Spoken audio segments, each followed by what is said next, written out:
The Middle East, a region rich in diversity, ancient history, the civilizations that characterize it, its heritage spaces, the strategic natural resources. It remains in the sight of those who seek to condemn it, per secula seculorum, to war or to a very fragile stability. On the ground, there are opposing forces. Middle East, new wave of attacks by Israel, targets and repercussions. This is our critical moves of today. We will have more information, more actors, and as always, your critical thinking. Let's begin.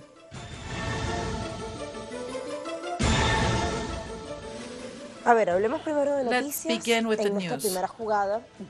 Several attacks were carried out by the Israeli Defense Forces, so they call it, IDF, which violate the sovereignty and self-determination of various sovereign countries such as Syria, Lebanon, and Iraq.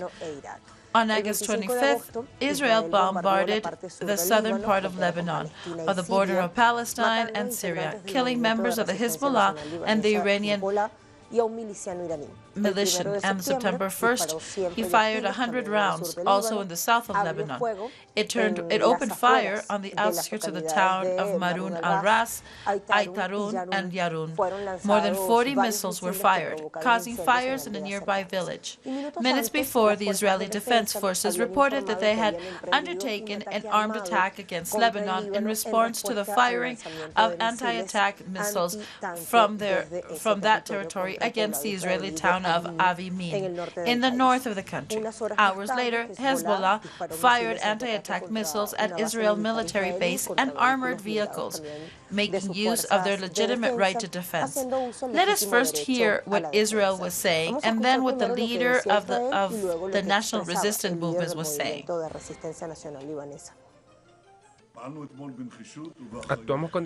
We act with determination and responsibility. We preserve the safety of our civilians and that of our soldiers. The man in the bunker at Beirut knows exactly why he is in that bunker. We will continue to do everything necessary to preserve the security of Israel at sea, on land, and in air.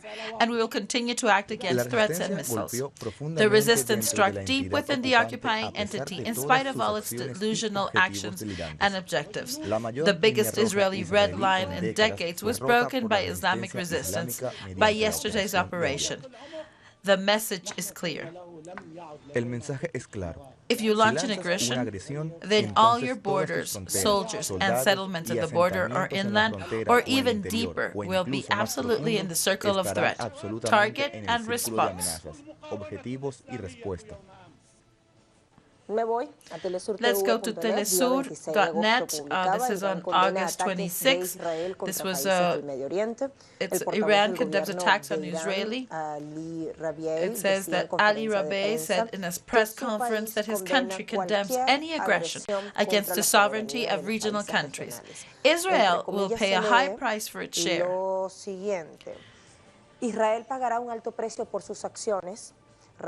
He underlined, Rabiei promised that Iran's government will continue to support the legitimate right of defense of the nations of Iraq, Syria, and Lebanon, and has called on Israel not to abuse the patience of the peoples of these nations.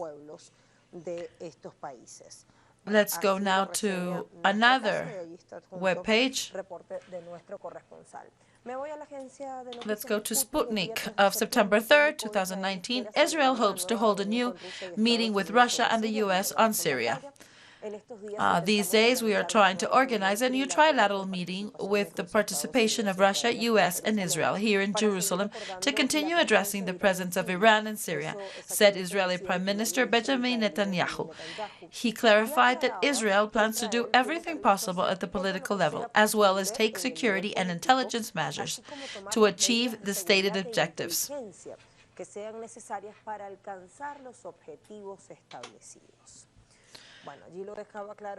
This was very clear on the behalf of the Prime Minister. Let's go to Twitter. We've got Khalid bin Ahmed. He's the Minister of Bahrain of Foreign Relations. He also says, Iran has declared war on us with its revolutionary war, its Lebanese party, its popular mobilization in Iraq, its Houthi arm in Yemen, and others. It's not to blame those who beat them. it's personal defense. This is the tweet. Let's go to rebellion.org. It said on June 22nd, it says the United States and Israel, alliance of criminals and hypocrites. This is written by Pablo Joffre Leal, a Chilean journalist and writer.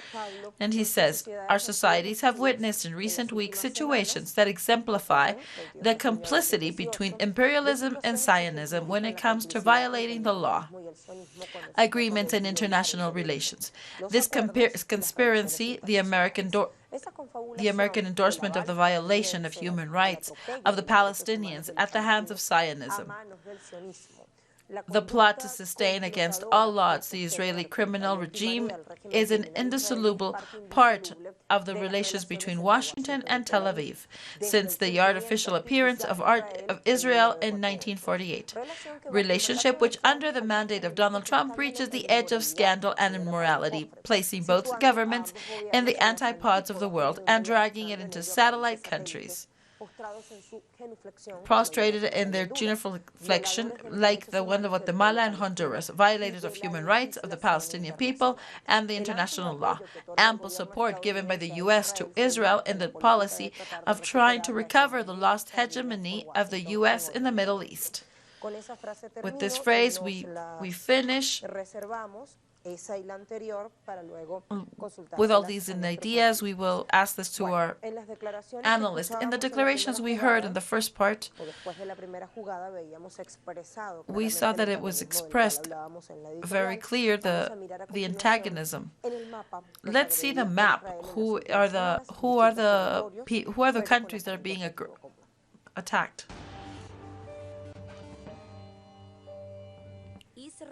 Israel, a new round of aggressions, renewed plans against Iran and or the Middle East balkanization. Israel continues to have wars in the area. Benjamin Netanyahu declared after the aggressions in Syria that if somebody's going to kill you, you kill me first, which says that it could be about a preventive war to stop Iranians' influence, and without any clear proof. Maybe their intention is to have an Iranian attack, or maybe to continue the balkanization of the Middle East. Once again, they're trying to go after the countries of the resistance. Syria. Before August 24th, Israel denounced alleged terrorist plan against it. They said that they had been attacked and that they had plans to go the north of Israel with drones. Syria said that the anti-missile machines have then Palestine, Gaza, and the West Bank are permanently attacked. On August 25th, the Israel Air Force attacked a military base. Then we have Iraq. Since July, Israel warplanes bombed the north of Baghdad, Lebanon. It attacks the southern Beirut, where they were repelled by the Libyan army and resistance movement of Hezbollah. And one of the drones fell to the ground, and the other one just burst in the air. Their spokespeople said that there is a plan to divide the region according to the religion. And they said that all the Israeli drones will be shot down and they will not allow that next to them they be taken over. Russia warns that the dangerous actions may trigger armed conflict with unpredictable consequences. Son acciones peligrosas que podrían provocar un conflicto armado de gran envergadura con consecuencias impredecibles. Some days before, Mikhail Bogdanov, who met with other authorities, said that his country is trying to find consensus with the help of the United Nations. Well, once we went to the map, Let's go to Hisam Wanous. He's our correspondent. Hisam before said that there was a solidarity press release with Hezbollah recognizing their right to confront any type of aggressions that are Zionist. Hi, colleagues. Greetings. In fact, the Zionist Front has taken out aggressions against the bloc of the resistance and occupation. It is important to say that the past August 24th, they attacked with missiles sent from the Golan, Syrian Golan, on the south of Damascus, a part that has been repelled by the anti-missile defense system. Even though the occupation in Israel have reached there is an Israeli position in Syria that apparently they were planning attacks, non-manned airplanes in the Palestinian region.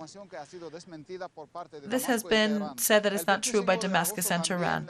On August 25th, the occupation attacked with non-manned airplane the part south of Lebanon and positions of the resistance of Hamas in Gaza, saying that Hamas, they had never attacked the nearby colonies unless it's with several other type of weapons.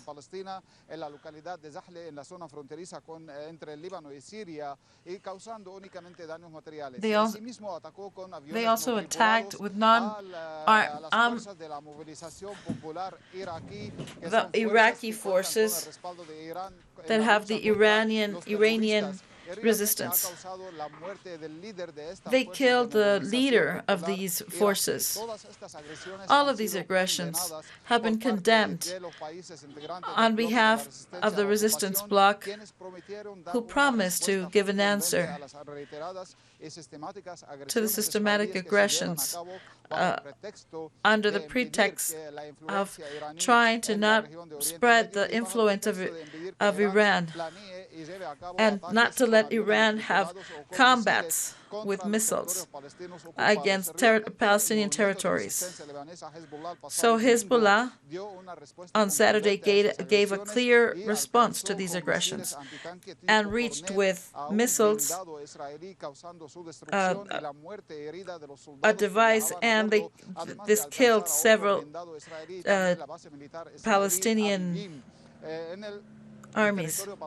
In the Palestinian occupied territories, in the border site with Lebanon, Israel reacted immediately with weapons, with normal war,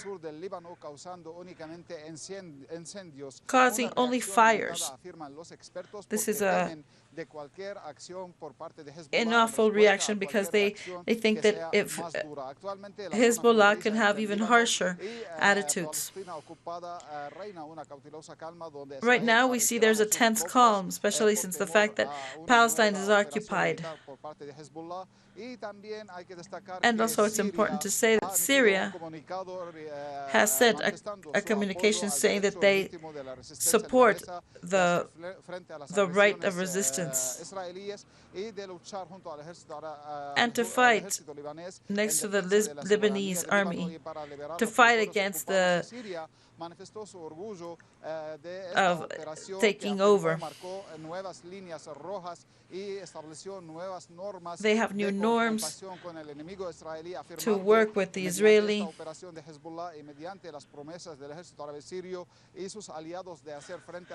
and with the aggressions of the Israeli government, that as of today into the future, they are not allowed that Israel attacks the Arab Arab resistance bloc without answering and accepting any type of punishment. This makes evident the plans of the Prime Minister of Israel,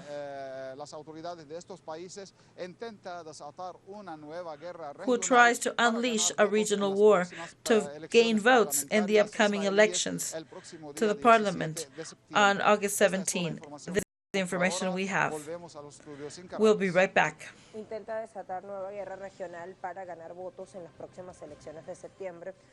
He's trying to get more votes for the upcoming elections. We're going to talk about this with our guests. What is Israel trying to do with this? We'll be right back.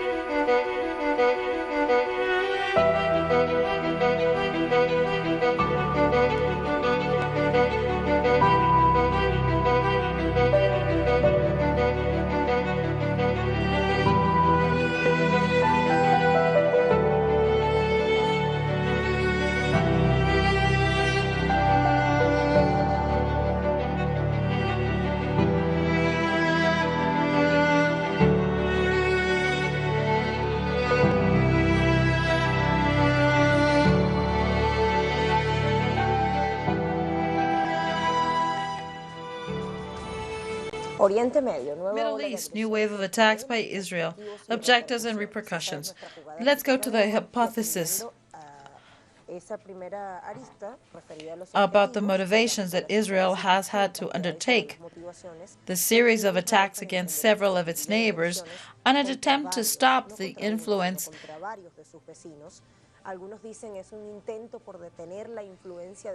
of Iran. Others say that the electoral issue, and others rather have to do with the old plan of balkanization of the region, according to official sources. We'll ask this to our analysts. Let's go to these details. According to the region, the official resources, the aggression state of the intention is to limit the influence of Iran in the Middle East and to prevent attacks of Hezbollah. Analysts point out that in reality this is only the continuation of the policy of destabilization and chaos that Israel has been trying to impose for years. With these attacks, Tel Aviv aims to provoke a response that will also intensify military actions against Lebanon, Syria, and Iraq. In the sense, the silence of several Western powers that do not condemn Israel's war aggression reflects the fact that those nations whose government are commanded by the United States complicitly condemn these attacks. Israel has a powerful strategic alliance with the United States. One of the reasons behind the alliance is the intention to keep Iran on a short leash so they do not collaborate with the economic and social development in the Middle East. At the same time, the motivations for the attacks are given in a second scenario, which is the legislative electoral campaign that takes place this week. The Israeli aggression served Benjamin Netanyahu to gain goodwill from the hardest sectors of his regime and to justify the nationalist discourse. The attack undoubtedly favors the expansionist rhetoric of the State of Israel. For this reason, international analysts do not rule out the possibility that the aggressions will continue and deepen. The elections are scheduled for September 17. The electoral test will come after the Prime Minister, re-elected on April 9, failed to form a coalition of government.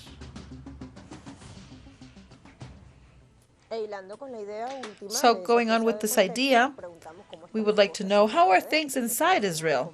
How orderly or convulsive could this place be? Israel, with a multi-party system of government, suppose an unicameral parliament democracy. Recently, the Israeli Knesset showed a total imbalance when it was dissolved last May after the impossibility of Prime Minister Netanyahu to form a coalition government.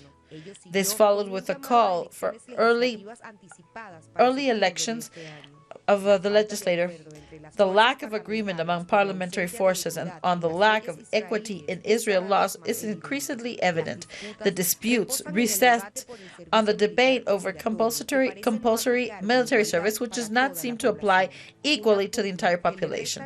A struggle that takes away the reputation of Netanyahu, who also faces legal complications after the general prosecutors for fraud, bribery, and breach of trust in 3 different cases. Meanwhile, his loyal ally, the U.S., continues to back the war-prone country, with the Middle East bidding to reach the pact of the century that involves more territory annexation of Palestine and moving the Israeli conflict to Latin America, with the agreement signed by Argentina and Paraguay to declare that the movements of Lebanon, Hezbollah, and Palestine, Hamas, as terrorist groups. Well, now we have more information to analyze. We would like to call on our guests.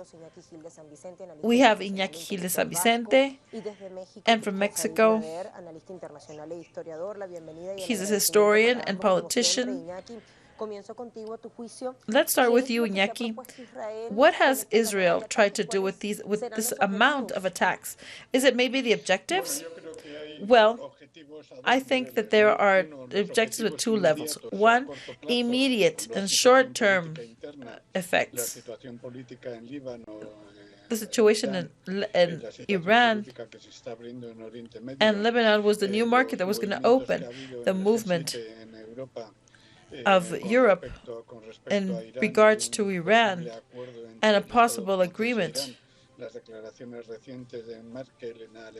This is Merkel's remarks, and what they say is that there should be 2 states, the Palestinian and the Israeli, plus the situation of Israel and the situation within the U.S., which is going to an upcoming election, and every time they're trying to find any type of electoral results. I think that there's another element, is that we cannot forget the situation of Israeli from the 60s, well, from 1950-something. It's when the United States decided to come in and create a war carrier to stop the Soviet Union, their influence in Africa and Asia. Ever since, the situation becomes even more serious. I do think that beyond all of the other interests, there are some geostrategical interests in these affairs. The current war, the drones, their missile capacity have a great anti-espionage military level. And they have a very developed technology. And they should see to what point they can determine the strategies of their enemies. We should know that Israel is developing a new strategy different from that of the U.S. and that has new technological parameters. We know that Hezbollah has the potential of bombarding at any time on Israel. And let's not forget that the conflict in Syria, the electronic war, has undone several times this electronic war of the West. So this internal problem goes all around the capitalism, and now especially when we see the crisis of the capitalism. And we cannot just see that there is a conflict if you do not bear in mind that behind there are military interests. So we would make a mistake if we limit ourselves to the most basic. I think we have to see the elections of September 17. And we should not forget that this is a conflict created by the West and that is getting worse day by day, especially by the geostrategic and the oil issues, especially the Strait of Hormuz, of Oman, the Suez Canal, and third of all, on top of everything, it's a place for military exploration and experimentation. So to know how the rockets move and know where we can land, they have to be able to move really fast of wherever they are. And so that's why that periodically the United States is giving us any type of excuse. And I finish up with an example. Ever since Israel and Great Britain are using this electronic war, Syria has not been able to answer much. The own Hezbollah has answered a little bit, because he has a missile that's anti-tank. But they've not used it yet. They've used high technology rockets because they know that there's a trap behind everything. I think I would prefer them to unreveal where they have all of these. Thank you very much for explaining the strategic panorama. Christian, let's talk to you about what do you think they're proposing with these last weeks of aggressions? What do they want? Well, I think for the last weeks, days, decades, years,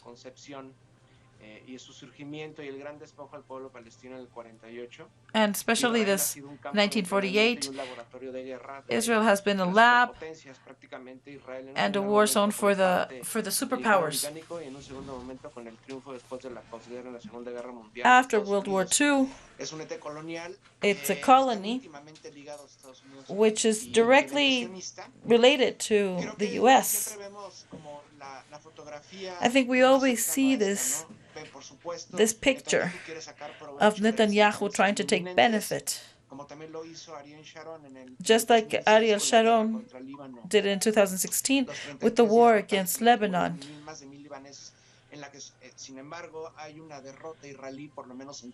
Well, where there is a struggle, at least at land. I think this repeats itself constantly. Right now, Hezbollah has a capacity with the missile because they have a great capacity with the medium and long range to attack any part of the Zionist country.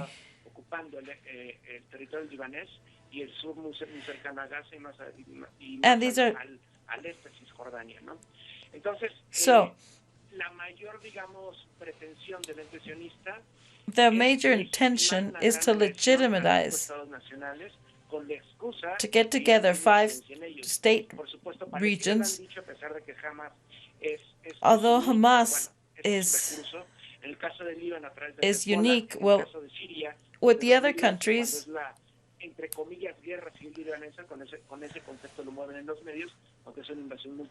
there is a multinational attack, and the Iraqi case is exactly the same. There is a great Iranian influence.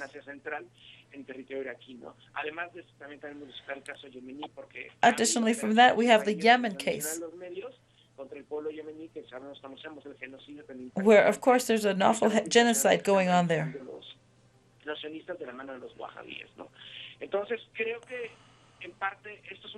I think that in part this is a process that has already going on for decades.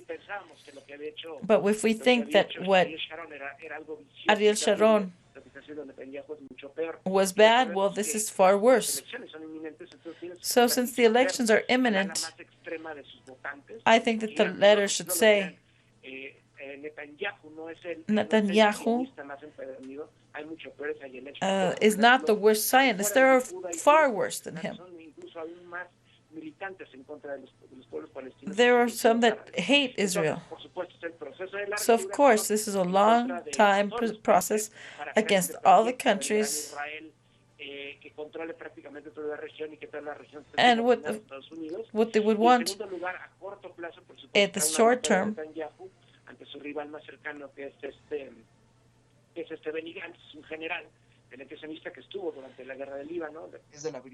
he's from the brigade of the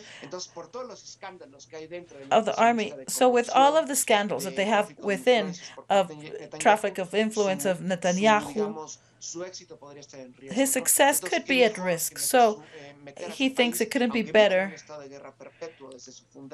to have these kids have their own voice. So what they do not speak about is that they were able to amalgate.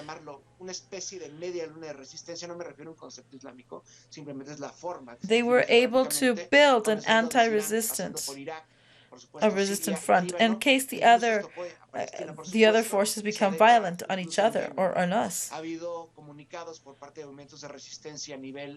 There have been some reports.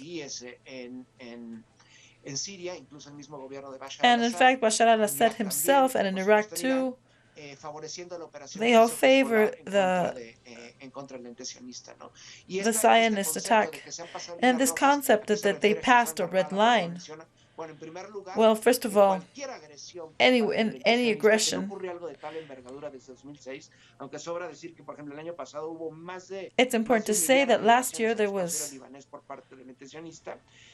many victims. It's important to say that any attack, just a drone that is a drone or a flying drone or just a bag, will be answered by Hezbollah and the other neighboring groups.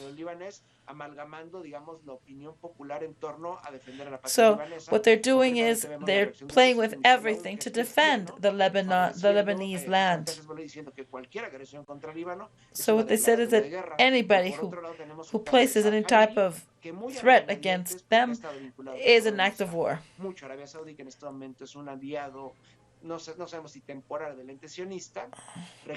They have to reclaim part. This is an attack on them. So the Lebanese have a different point of view. In the 90s, in the last decade.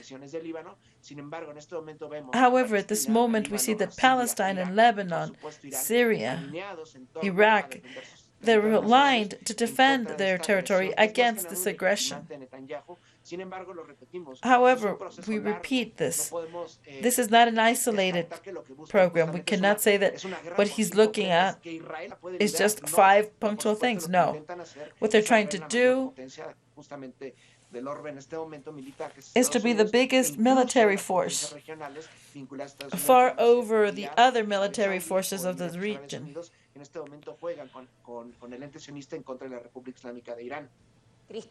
Thank you, Christian. Thank you for all of your input. So, as I can see, I have to let him go because he has many things to do. If we have time, we can probably come back to him.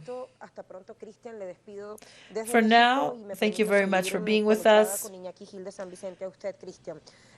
Goodbye. Iñaki said, among other things, that Israel could be at risk, their success could be at risk of this plan. That is very old.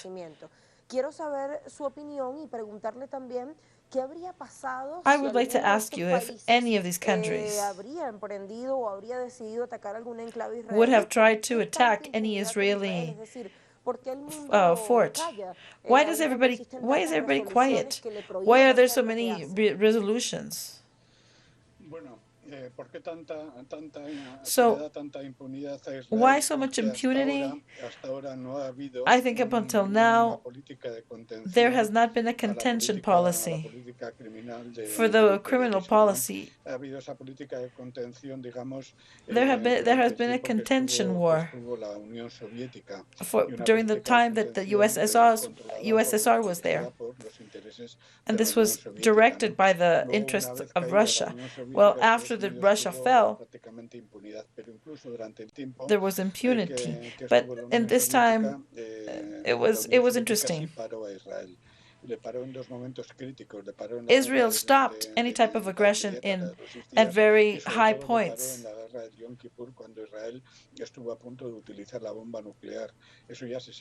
And we have spoken about the history of all of the use of these weapons and how they're used to show people that they're in the wrong path. Apart from all this, we're looking at a bed with the shelves that was really good. Russia decided to end the attacks on Syria, and this is when it began to stop the crimes of Israel. However, it was just a small time because there hasn't been created in the world a type of control force. This becomes really, really hard for the United Nations. Right now, for example, there is the policy of China and the US that is working in some areas, but they're all measuring up until what point they can contain with an escalation of conflicts. That is, that at this point, the only interest they have is to control petroleum, because they depend on all of the Middle East. And it depends on Ms. Pinos and Lebanon. And of course, they're afraid that there be a maximum conflict, and that might paralyze that could diminish the arrival of gas and oil supply. Of course, it would also be terrible, of course, for China and for Russia. One of the two problems that Iran has at the moment is to go even depth in these resources and start to negotiate with China, while at the end, if there's a moving to the West, all of this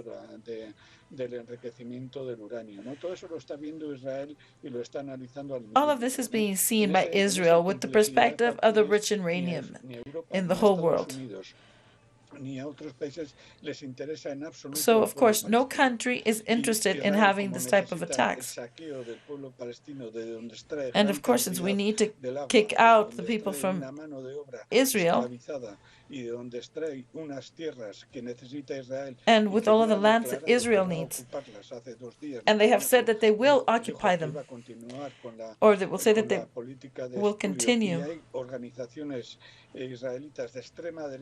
with the policy of supporting extreme right ideology.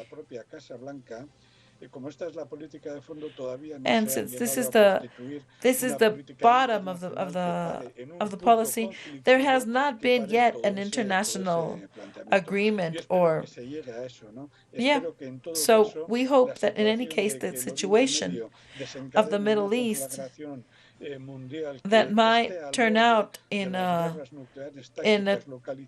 nuclear war is always a warning to see what the panorama is within Israel, and how is the right of Israel, and what are the interests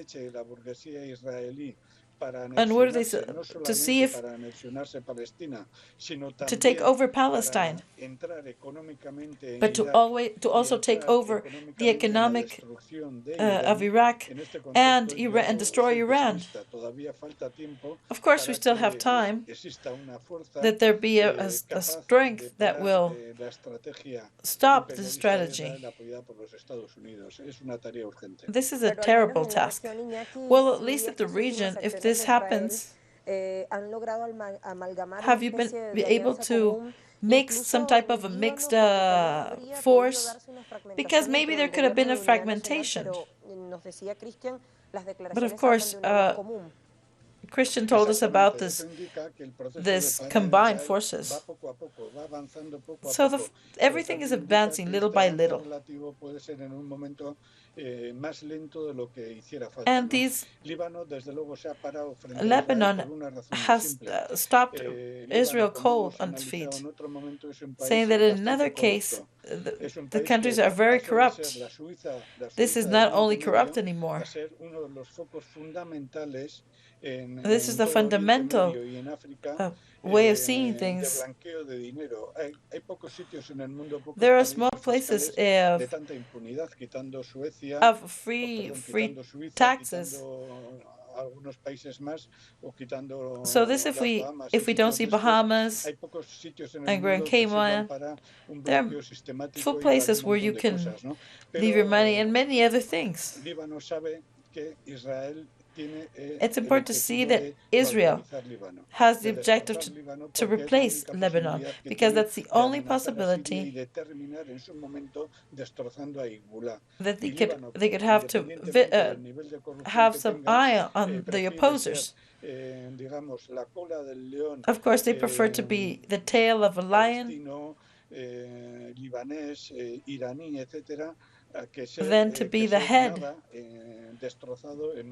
and that's going to be destroyed in hands of your enemy.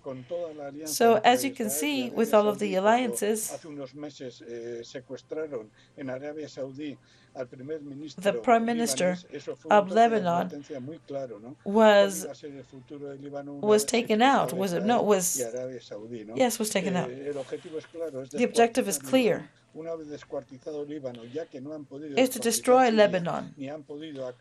Since they haven't been able to destroy Lebanon, once they do it, they could advance forward.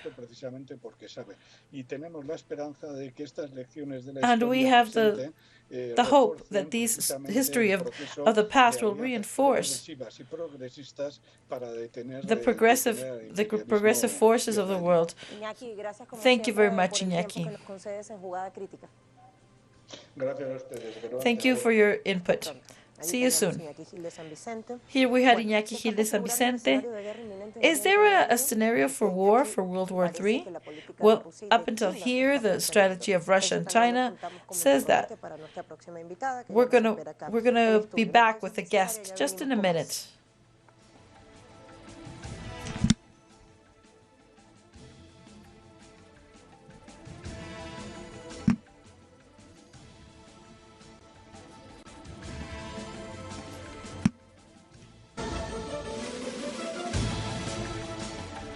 Estamos de vuelta a Oriente Medio, últimas agresiones de Israel. Recent aggressions against Israel.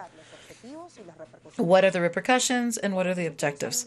The last years, the region has experienced an escalation that is not known where it can end up. Several of the current thorn issues.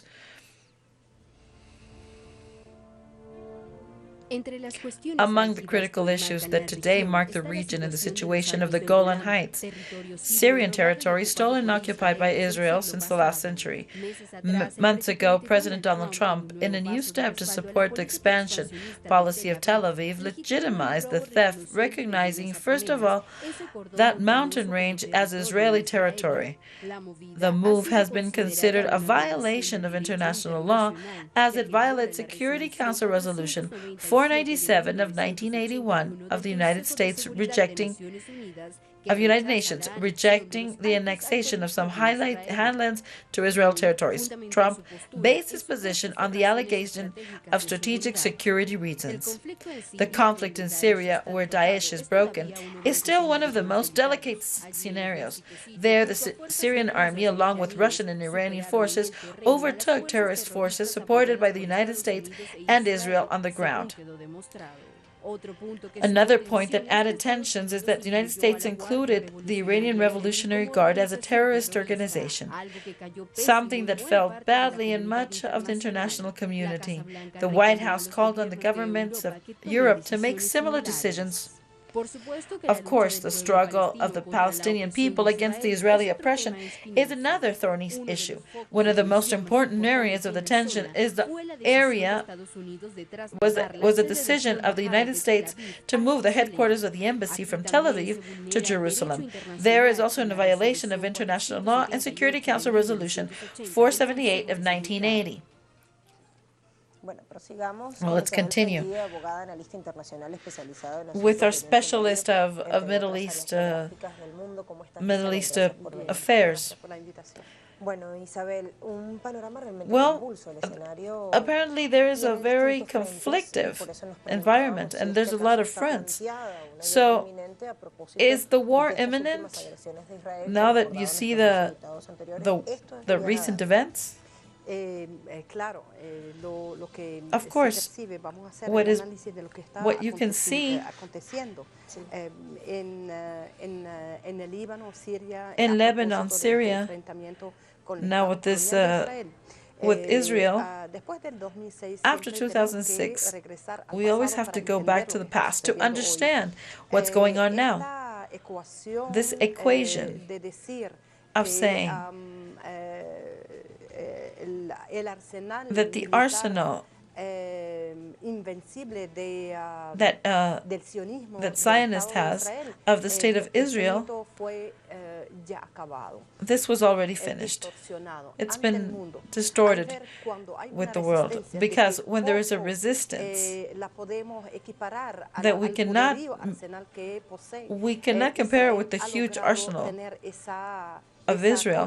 Well, Israel's been able to have this co-relationship of power, because on one side you have the power, a resistant power that knows their land and knows their cause. How, on the other hand,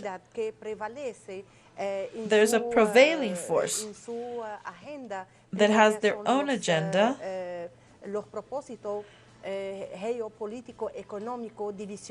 and of course that has to go with the type of thinking that they have. What happened yesterday is something important. It's something different of everything else. Specifically in Lebanon, we saw two attitudes that call our attention. The first one is how proud the Lebanese reporters felt when crossing the border. And what they say, well, now we're presenting from occupied Palestine. So what it means that there's security after the discourse of the leader in this war. What they said is that soon I will go before the Aqsa. She said it with such a security that the co-relationship of force is taking much more. In the recent picture, to beat the plan of the Zionist imperialistic to divide and to balkanize the zone, of course we see a much stronger presence of the resistance. And this time we see a government that is confronting and that has a discourse that is compatible in terms of the defense of the Lebanese territory and the Lebanese economy that is also going under blockade on behalf of the IMF. And what they're doing is trying to use the U.S. to stop their advance. What we're seeing here is a discourse of the military defense that for the first block of exploitation of oil and gas in the territory, and in the support of the resistance of Lebanon,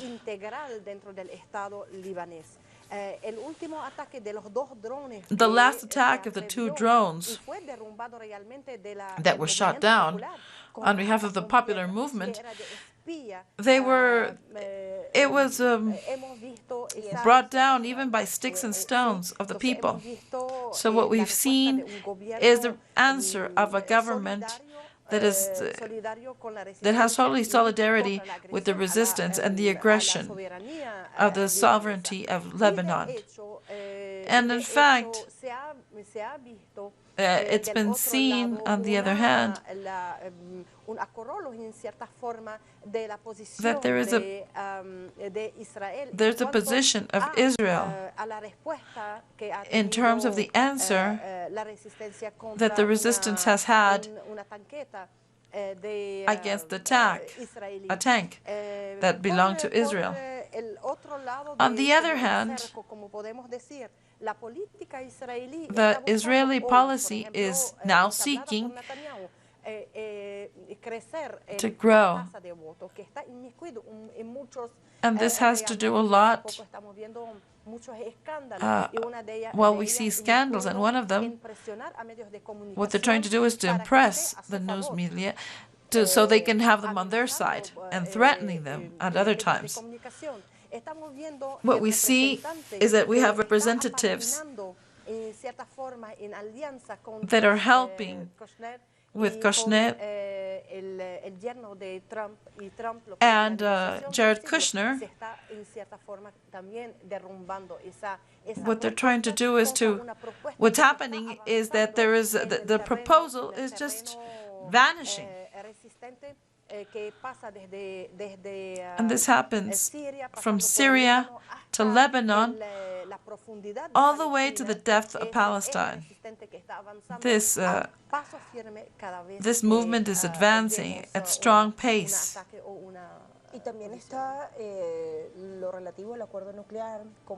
And what is going on with this Iran, that they're withdrawing from the agreement, and the rumors after G7,